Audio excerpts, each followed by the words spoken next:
한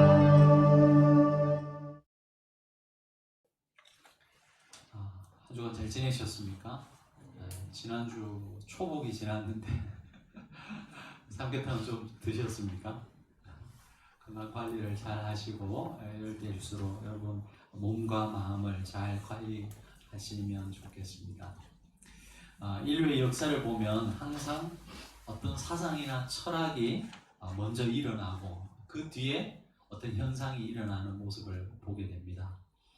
2차 세계대전 때 히틀러가 600만 명의 유대인들을 학살했습니다. 근데 히틀러가 그렇게 죽이려고 했던 또 사상적 배경은 잘못된 우생학이었습니다.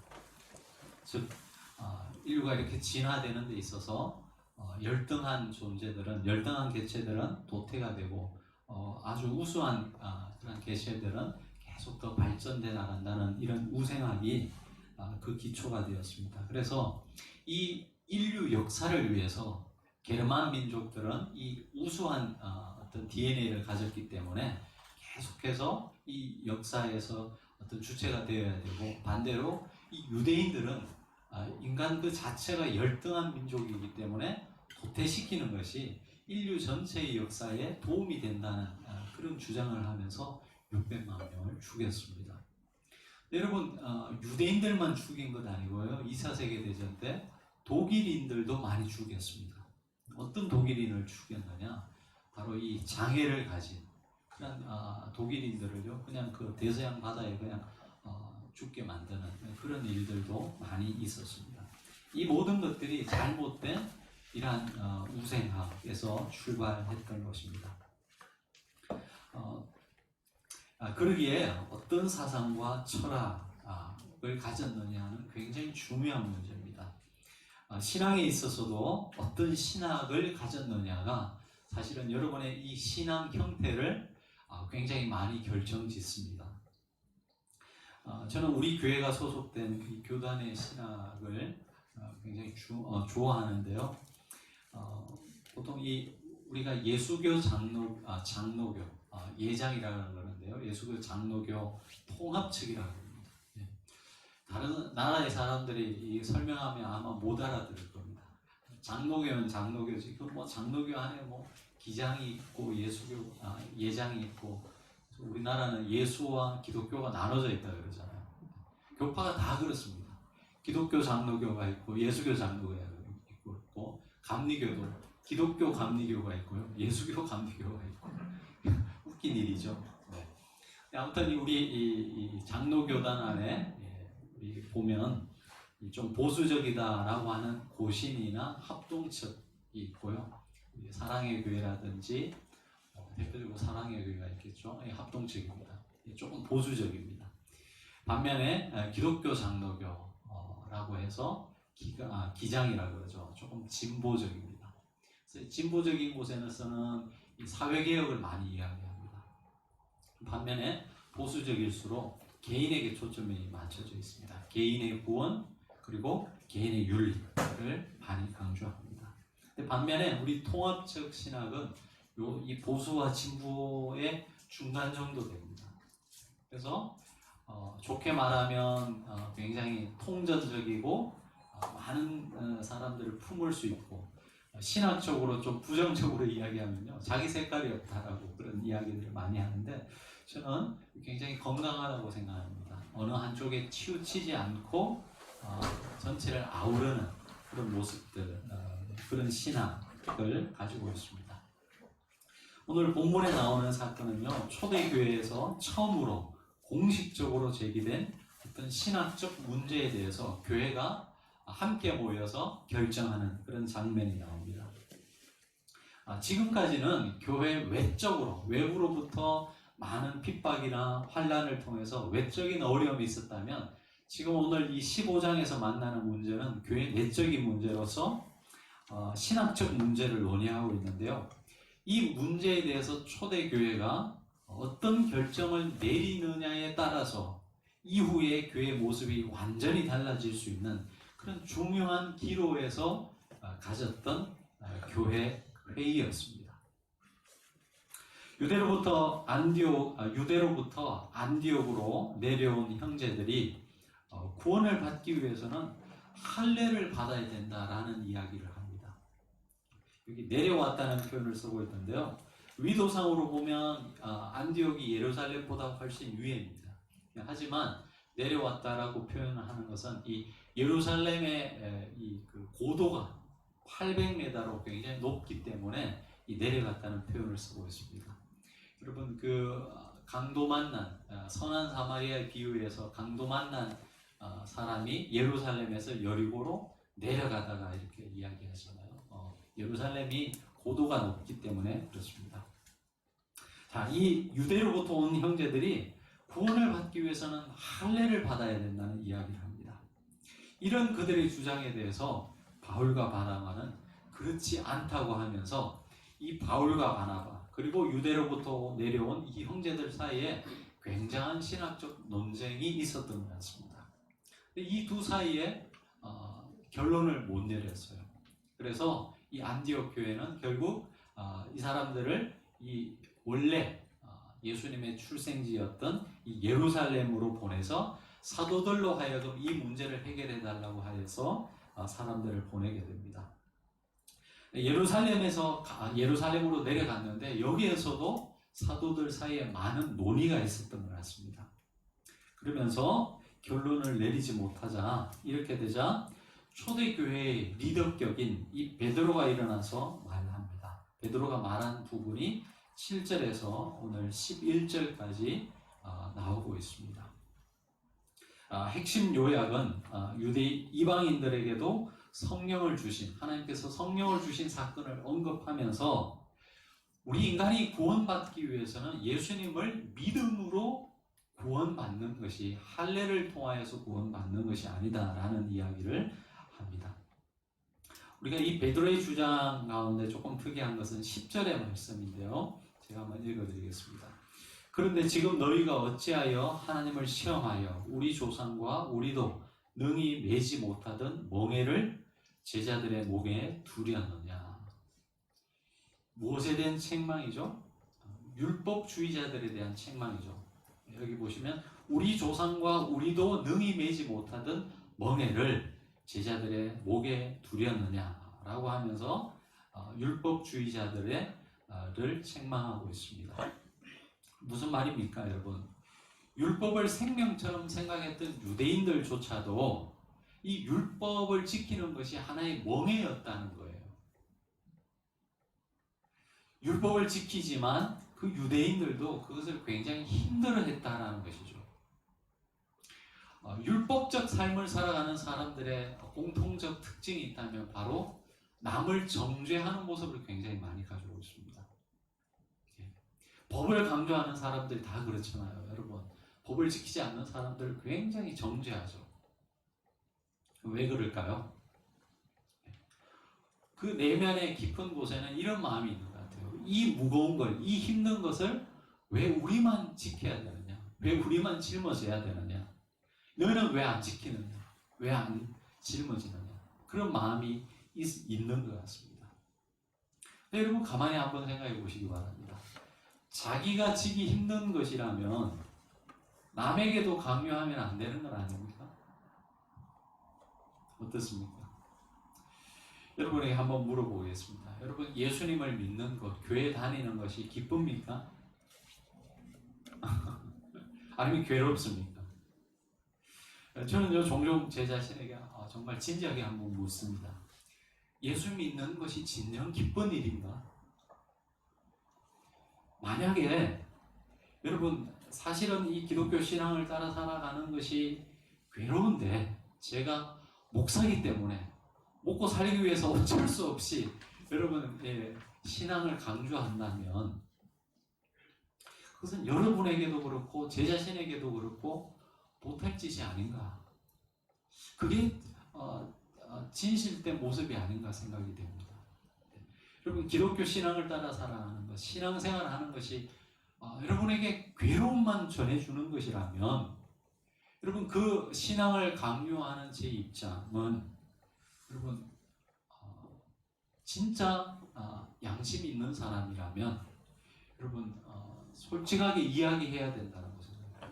목사기 때문에 어쩔 수 없이 강요한다 그러면 그것은 진실로 이 진리를 추구하는 사람의 삶이 아니라는 생각을 하게 됩니다. 베드로가 그 말을 하고 있는 것이에요. 자, 이 베드로의 말이 끝나자 바나바와 바울이 자기가 선교 여행하면서 겪었던 수많은 하나님의 표적과 기사를 말합니다. 그리고 나서 마지막으로 야고보가 결론적으로 말합니다. 여기에 나오는 야고보는요, 예수님의 12제자 야고보가 아닙니다. 야고보는 이미 죽었어요. 첫 번째 순교를 한 사람입니다. 여기에 나오는 이 야고보는 예수님의 12제자 중 한 명인 야고보가 아니고 예수님의 형제, 예수님의 동생이었던 야고보였습니다. 우리 뒤에 서신서 보면 야고보서 나오죠. 많은 학자들이 이 야고보서를 바로 오늘 우리 이 15장에 나오는 야고보가 썼을 것이다 라고 이렇게 이야기합니다. 여러분, 복음서에 보시면 예수님의 동생들도 처음에는 예수님을 믿지 않았어요. 나랑 어릴 적부터 같이 큰 저 형이 어떻게 메시아가 될 수 있었느냐, 이런 의구심을 갖고 믿지 않았죠. 그러나 예수님의 죽음과 부활, 그리고 오순절이 성령의 역사를 경험하면서 단순한 우리의 육적인 형 예수가 아니라 이 땅을 구원하시기 위해서 오신 메시아 예수로 그들의 마음 가운데 신앙 고백이 있었던 것입니다. 이 야고보는 초대교회에서 상당한 영향력이 있었던 것 같습니다. 야고보가 최종적으로 이 사안에 대해서 정리를 합니다. 결론적으로 말하면 이 본질적인 것과 비본질적인 것을 구분해서 결정을 합니다. 우리 19절과 20절의 말씀 우리 한번 같이 읽어보시겠습니다. 이 초대교회가 어떻게 결론을 맺었는지 우리 19절과 20절의 말씀을 같이 읽어보시겠습니다. 그러므로 내 의견에는 이방인 중에서 하나님께로 돌아오는 자들을 괴롭게 하지 말고 다만 우상의 얽매여 죽인 것과 피를 멀리하라고 편지하는 것이 옳으니 되었습니다. 자, 먼저는요, 할례로 구원받는 것이 아니다는 것을 19절에 이야기하고 있습니다. 네.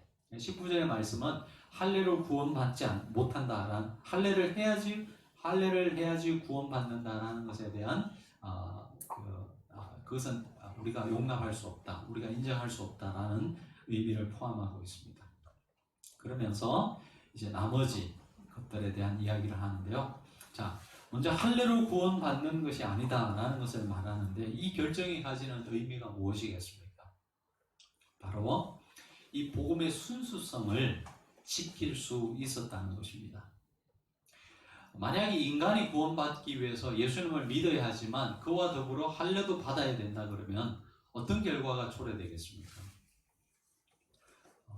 구원받기 위해서 십자가 플러스 알파라고 한다 그러면은 여러분, 이 예수님의 십자가 사건은 불완전한 것이 되죠. 네, 그럴 수밖에 없는 것이죠. 그런데 거기에 대해서 아니다라고 결정을 하는 것입니다. 예수님의 십자가만으로 우리가 구원받을 수 있다라는 것을 여러분 초대교회는 결정하게 됩니다. 그리고 할례를 강조하다 보면 이 기독교는 유대인이라는 울타리를 넘지 못하게 됩니다.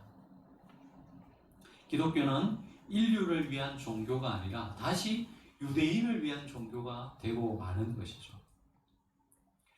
여러분, 할례가 필요 없다는 말은 그리스도인이 되기 위해서 유대인이 될 필요는 없다는 의미를 내포하고 있습니다. 자, 그러면 우리는 이런 한번 질문을 가질 수 있겠죠. 그러면 왜 구약에서 그렇게 하나님께서는 할례를 중요하게 생각하셨고 할례를 행하라고 유대인들에게 명하셨을까요? 여러분, 할례가 무엇인지는 다 아시죠? 여러분, 남자들은 만약 할례를 행하면 하루에도 몇 번씩 봐야 돼요. 여러분, 그것을 보면서 무슨 생각을 했겠습니까?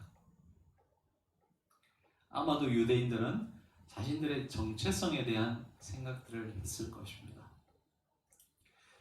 나는 하나님의 백성이다 라는 것을 매일매일 여러분 볼일을 볼 때마다 생각한다는 것이죠.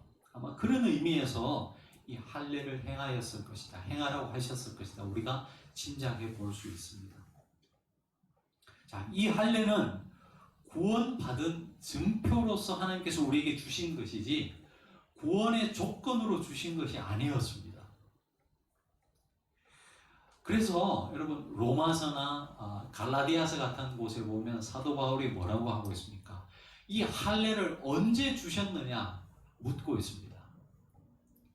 할례는 이미 구원받은 아브라함에게, 이미 구원받은 이스라엘 백성에게 행하라고 주신 것이지 할례를 행하면 내가 너에게 구원을 선물로 주겠다 이렇게 절대 이야기하지 않았다는 거죠. 그래서 바울이 이 할례를 언제 하나님께서 주셨는지를 계속해서 묻고 있습니다. 그런데 이런 구원의 증표로서 주신 이 할례가 나중에 그 의미가 바뀌게 됩니다. 유대인들의 선민의식이 고치되면서 이제 이 할례가 구원의 조건이 되어버린 것이죠. 구원받고 싶으냐? 그럼 할례를 행하고 유대인이 되어라. 이렇게 변한 것입니다. 여러분 할례를 행하라고 명하신 하나님은 간대없고 그냥 할례만 남은 거예요. 그래서 야고보와 초대교회는 이 할례의 무효성, 할례를 굳이 받지 않아도 예수님만 믿으면 누구나 구원받을 수 있다는 이런 결정을 하면서 또 더불어서 4가지를 지키라고 권면합니다. 그 4가지가 무엇이냐? 바로 우상의 더러운 것, 음행, 그리고 목매어 죽인 것, 피를 멀리하라고 결정을 합니다. 근데 이 4가지는요 필수 조건이 아니에요. 28절에 보시면 우리가 읽었지는 않았지만 이 요긴한 것들이라고 이렇게 표현하고 있습니다. 요긴한 것들. NIV 성경 보면요 굿이라고 되어 있어요. 굿, 그냥 좋은 것들. 절대적인 것은 아니고 이렇게 행하면 좋겠다라는 거예요. 여러분 음행, 여기에 나오는 음행은요 근친상간을 이야기하는 거예요. 우리가 일반적으로 생각하는 그런 음행이 아니고 원어 성경을 보면 근친상간을 의미하는 거예요. 아무튼 우상의 더러운 것, 음행, 목매어 죽인 것, 피를 멀리하라고 결정을 합니다. 자, 이런 이 나머지 것들은요 사실은 생각해 보시면 복음의 본질과는 연관이 있는 것이라기보다는 종교적이고 문화적인 요소들이요 사실은. 먹는 것 한번 생각해 보시기 바랍니다. 그래서 고린도서에 보면 아무거나 먹을 수 있다고 바울이 이야기하죠. 단 믿음이 연약한 자들의 그 믿음을 생각해서 너희가 절제하라는 그런 이야기를 합니다. 그러나 본질적으로는 이제 하나님께서 선하다고 하는 이 모든 것들을 먹을 수 있다는 거예요. 피채 먹지 말라라고 했는데요. 제가 여러분 한번 말씀을 드렸지만 어떤 그 TV 프로에 보니까 여러분 저 그 에스키모인들 이누이트족이라고 이 러시아 제일 북방에 사는 사람들을 보니까요, 이 그 술록을 잡으면 피를 그냥 그 자리에서 마시더라고요. 우리가 생각할 때 되게 끔찍하잖아요. 물론 한국 사람 중에서도 사슴 잡아가지고 막 피 마시는 사람이 있는데 그건 좀 달라요. 근데 왜 이 사람들이 그렇게 피를 우리가 볼 땐 좀 혐오스럽지만 피를 마시느냐? 이 북방에는 야채가 없지 않습니까? 그래서 이 비타민을 이 술록에 피해서 공급받는 거예요. 그럼 그 사람들에게는 굉장히 중요한 것이죠. 유대인들이 피를 안 막는다 그래가지고 그 사람들에게까지 적용시킬 수 없는 문제입니다. 이런 문제는 비본질적인 문제인 것이죠. 자, 이렇게 보면 이 초대교회는 구원에 관련된 이 본질적인 문제에 대해서는 굉장히 단호하게 아니라고 결정을 했지만 그 외의 문제들에 있어서는 여러분 유대인의 그 관습과 문화를 어느 정도 존중하면서 결정했다라는 것을 우리가 생각해 볼 수 있습니다. 본질과 비본질의 문제를 나눠서 생각했던 것이죠. 이런 것에 대해서 우리 그리스도인들이 어떤 태도를 취해야 되느냐?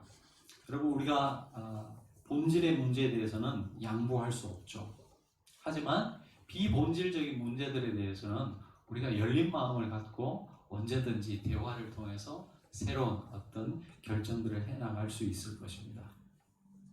근데 기존에 우리가 여러분 이것은 옳고 그름의 문제라고 생각하는 것들 중에 상당수는 사실은 진리냐 비진리냐의 문제라기보다는 여러분 문화의 문제인 것들이 굉장히 많습니다.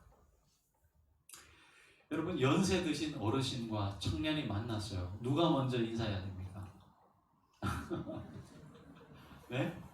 우리 청년들은 어떻게 생각하세요? 연세 드신 연세가 지극히 드신 우리 어르신과 아이가 만났어요. 누가 먼저 인사해야 됩니까?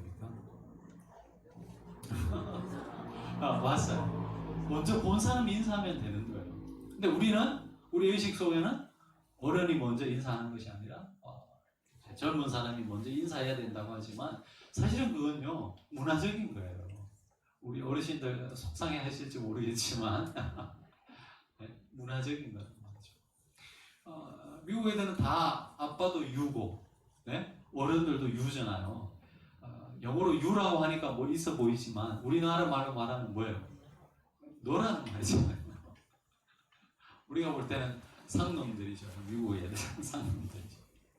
다 이것도 생각해보면요 문화적인 거예요. 사실은 이게 정말 우리의 목숨을 걸고 진리냐 비진리냐의 문제가 아니라는 거죠. 그렇다고 해서 우리가 전통을 무시하자는 말이 아니에요. 그 전통이 가진 좋은 정신들은 우리가 개성해 나가고 지켜나가는 것 좋지만 그 정신을 지켜나가는 것이 중요하다는 것이죠. 여러분 저 어릴 적에는 드럼을 교회당에 놓을 수 있느냐 없느냐 이거 갖고 엄청 싸웠다라고 그러더라고요. 근데 지금은 그런 거 언급도 안 하죠. 근데 생각해보면 뭐 거룩한 악기가 따로 있습니까? 원래 여러분 이 피아노도 펍에서 옛날 그 영국이나 미국 같은 선술집에서 여러분 그 연주하던 악기라고 들었지 않습니까? 이걸 가지고 와서 성전에서 하니까 거룩한 성물이 되는 것이지 그 자체가 거룩하거나 어떤 불미스럽거나 그런 것은 아니라는 것이죠. 우리가 크리스마스를 지키고 있는데 여러분 잘 아시죠? 12월 25일은 원래 예수님이 그날 태어나신 날이 아니에요. 원래 12월 25일은 로마 시대 때 이 태양신을 섬기던 날이었습니다. 근데 그것을 로마가 기독교를 공인하면서 국교가 되면서 크리스마스로 바꾼 거죠. 여러분, 이 세상적인 것들을 교회로 가지고 와서 오히려 그것을 거룩하게 만들었어요. 초대교회는 원래 거룩한 것들이 아니고 세속적인 것들까지도 교회에 가지고 와서 거룩하게 만들었다는 거예요. 거기에 긍정적인 그런 면이 있는 것이죠. 우리가 이런 어떤 그 진리냐 본질과 비본질의 문제를 자꾸 헷갈리는 것은 성경을 읽을 때 너무나 문자적으로 이해하기 때문에 그렇습니다. 중요한 것은 그 문자 하나하나가 아니라 그 문자가 가지고 있는 의미가 중요하다는 것이죠.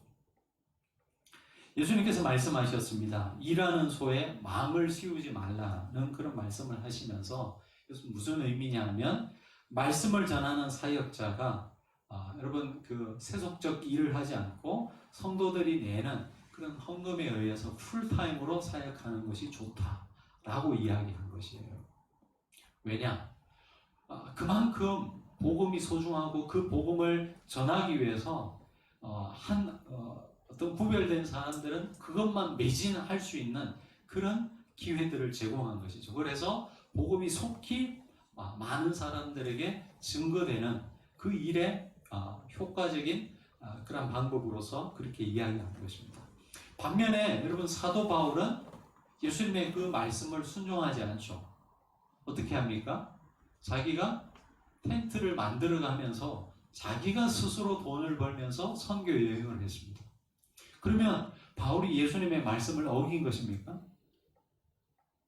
그렇지 않습니다. 이거는 여러분 역사적 배경을 우리가 조금 알아야 되는데 예수님 당시에 많은 스토아파들, 철학자들이 이런 삶을 살았어요. 어느 동네 가면 거기에서 철학을 강의하거나 가르치고 그리고 나서 강의가 끝나면 여러분 뭘 돌리냐면 봉투를 돌려요.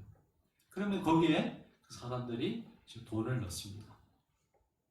만약에 바울이 그렇게 똑같이 했다면 바울은 생각했습니다.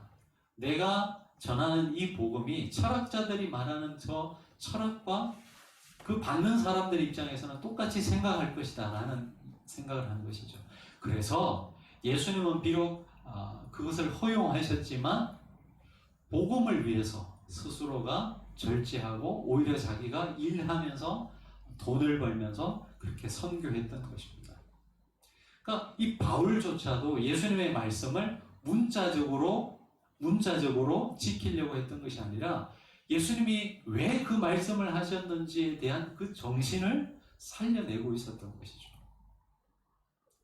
노회나 어디 회의 가서요 보면 법이요 하는 사람들 참 많습니다. 근데요 참 답답해요. 보면 원래 그 법을 왜 만들어지는지에 대한 취지는 전혀 생각하지 않고요 무조건 이렇게 해야 된다는 거예요. 물론 법이 중요하죠. 법이 왜 안 중요합니까? 그러나 여러분 그 법을 왜 만들어졌는지를 우리가 더 생각하고 그 정신을 지켜나가는 것이 중요하다고 생각합니다. 우리 주님의 교회도 마찬가지입니다. 주님의 교회가 가지고 있는 여러 가지 좋은 정신들, 원칙들이 있지만 그것을 우리 교회, 광야의 교회도 100% 다 그렇게 지켜야 된다. 저는 거기에 대해서는 찬성은 하지 않습니다. 주님의 교회는 주님의 교회의 독특한 그 목회 현장이 있고 우리 교회는 또 우리 교회가 가진 독특한 목회 현장의 특수성이 있는 것이죠. 그 좋은 정신들을 어떻게 살려낼지에 대한 고민을 우리가 해야 되는 것이지 그것을 우리가 문자적으로 꼭 이렇게 해야 된다라고만 생각하는 것은 바람직하지 않다라는 것입니다. 여러분 우리가 앞으로 살아가는 이 세상은요 우리가 생각하는 것 이상으로 엄청난 변화가 아마 몰아칠 것입니다. 사회는 아마도 훨씬 더 복잡해지고요 전문화되어지고 이전에는 고민하지 않아도 되던 그런 문제들이 굉장히 많이 발생할 것입니다. 이런 것들에 대해서 여러분 우리가 이 말씀의 기초에서 우리가 정말 붙들어야 되는 본질이 무엇인지를 우리가 성경을 보면서 배우면서 그리고 우리가 그렇게 붙들지 않아도 되는 비본질적인 것들이 무엇인지를 이 두 가지를 잘 가려내서 본질은 붙들되 나머지에 대해서는 언제든지 그 시대의 변화에 빠르게 적응해 가는 것이 교회에 필요할 것입니다. 작은 교회의 장점이 바로 그것 아니라고 그랬습니까? 큰 교회는 그만큼 조직이 많고 하나를 바꾸기 위해서 엄청난 노력이 필요합니다. 하지만 작은 교회는 그러한 어떤 절차나 이런 것들을 굉장히 간소화시킬 수 있습니다. 그것이 작은 교회가 가진 장점이에요. 작은 교회가 가진 장점은 뒤로 하고 큰 교회만 따라가려고 한다면 여러분 거기에는 굉장히 많은 어려움들이 생길 것입니다. 말씀을 맺겠습니다. 자, 오늘 본문을 보면서 이런 궁금증이 생겼습니다. 결국은 초대교회가 할례자들, 이 유대로부터 내려온 자들의 그런 할례를 통해서 행해야 된다는 구원을 받을 수 있다는 이야기는 이제는 종교를 시키고 할례를 받지 않아도 된다. 할례를 받지 않고 예수님을 믿는 믿음으로만 구원받는다라는 것을 최종적으로 결정을 내립니다. 자, 그러면 이후에 그 할례를 주장했던 사람들은 어떻게 되었을까? 교회를 떠났겠습니까? 아니면 계속 그 교회에 남아 있었겠습니까? 거기에 대한 언급은 나오지 않지만 제가 볼 때 여러분 뒤에 그들이 초대교회를 이탈해가지고 다른 교단을 세웠다 이런 이야기가 없는 걸로 봐서 아마도 그 사람들도 이런 초대교회의 최종 결정에 대해서 수긍하고 아마 인정했던 것 같습니다. 여러분 이것이 교회에 굉장히 필요한 모습이라고 생각합니다. 여러분 우리가 교회가 결정하는 것이 다 여러분 마음에 드는 것은 아니죠. 때로는 개인적으로 좀 불편할 수도 있을 것입니다. 그런 결정을 교회가 내릴 때도 있을 겁니다. 그러나 초대교회는 내 개인적인 의견이 조금 다르다 할지라도 교회 공동체가 함께 협의하고 내린 결정에 대해서 수긍을 하는 공동체였다는 거예요. 늘 말씀드리지만 여러분, 교회가 어떤 결정을 했을 때 신중하게 결정을 해야 됩니다. 그리고 어쨌든지 최대한 그 공동체 구성원들의 이야기를 우리가 들어야 되지만, 일단 결정한 것에 대해서는 거기에 반하는 그런 생각을 가졌다 할지라도 여러분들이 그 교회 공동체가 내린 결정에 여러분 함께 동의해 주셔야 되고 그것을 지켜나가야 되는 것이죠. 그런 교회가 좋은 교회입니다. 여러분, 이 말씀을 통해서 우리에게 주시는 이 귀한 음성을 들을 수 있길 원합니다.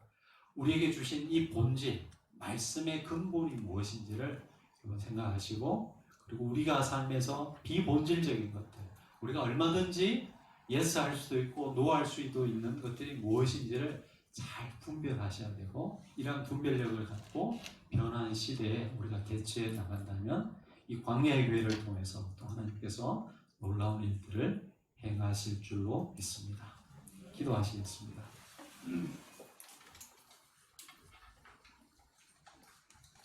하나님 아버지, 초대교회가 맞닥뜨린 이 참 큰 문제 앞에 그들을 기도하면서, 그리고 서로의 의견을 주고받으면서 최종적으로 말씀에 근거해서 결정을 내렸습니다.